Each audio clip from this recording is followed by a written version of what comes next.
Ang nangyari dito kay Ero.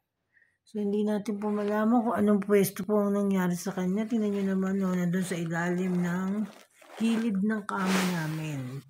Ero, nangyari sa Ero. Ito po yung stopway ko na napakatagal na. 2010 pa po to. Hanggang ngayon, buong buo pa rin siya.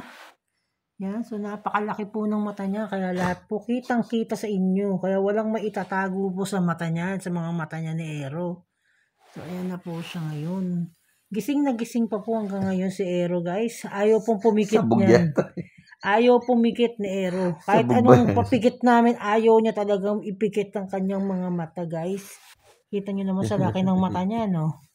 Yung ilong niya, nangyari ba sa ilong niya? Kaka-icon lang po ng ilong niyan, kaya pagpasensya niyo na ho. O yung mata niya, bagong gawa po yung mga eyelashes niyan, yung lashes niyan. Nagpa, ano pa yan. Sabog, tagal mo. So, yan na, babu.